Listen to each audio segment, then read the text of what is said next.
ایک شخص فوت ہو گیا تو لوگ اس کی تدفین کے لیے جب قبر نکال رہے تھے تو بظاہر تو کوئی نشان نہیں تھا، ایک خالی جگہ قبر کھود رہے تھے، لیکن کھودتے کھودتے ایک قبر دریافت ہوئی اور اس کی ایک اینٹ گر گئی تو لوگوں نے دیکھا کہ جو بے نشان قبر تھی اس کی جب اینٹ گری تو اندر سے خوشبو آ رہی ہے اور تازہ گلابوں کا ماحول اندر ہے جو ماحول کو مشک بار کیے ہوئے ہے۔ ایک اینٹ تو گری تھی تو انہوں نے دوسری اینٹ خود کھینچ دی تو دیکھا کہ صاحب قبر کا کفن بھی میلا نہیں ہوا۔ شوق اور جستجو کی چنگاریاں مزید روشن ہوئیں تو انہوں نے چاہا کہ ہم معلوم کریں کہ یہ شخص کون ہے اور اس کا عمل کیا تھا کہ مرنے کے بعد بھی اس کا کفن بھی میلا نہیں ہوا، جبکہ قبر کا اوپر سے نشان تک مٹ چکا ہے، نہ جانے کتنی پرانی قبر ہے۔ لوگ ڈھونڈنے کے لیے نکلے تو خیر اس کی بوڑھی بیوہ مل ہی گئی، اس کو انتقال کیے ایک عرصہ گزر گیا تھا لیکن اس کی بیوہ بھی موجود تھی۔ اس کو کہا کہ یوں ہم نے تیرے شوہر کی قبر سے خوشبو پھوٹتی دیکھی ہے اور اس کا کفن بھی میلا نہیں ہوا،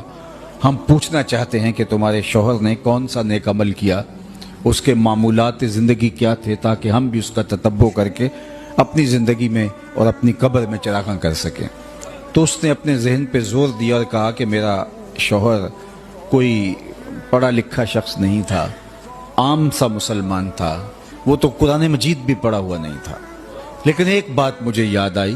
کہ فجر کی نماز کے لیے جب وہ مسجد میں جاتا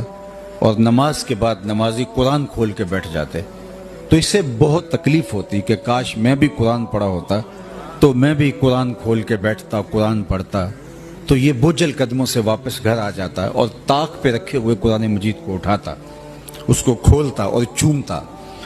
اور ایک ایک سطر پہ انگلی رکھ کے کہتا مالک مجھے نہیں پتا یہ کیا لکھا ہے، جو لکھا ہے سچ لکھا ہے۔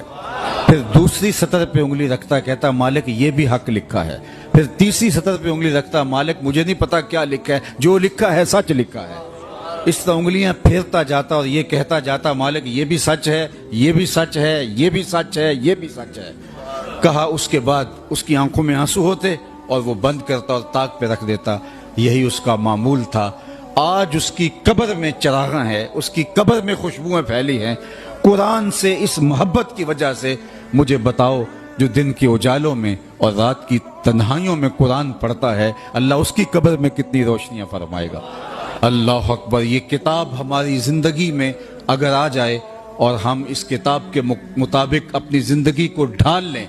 تو کوئی وجہ نہیں ہے کہ ہم دنیا کی غالب قوم نہ بن سکے۔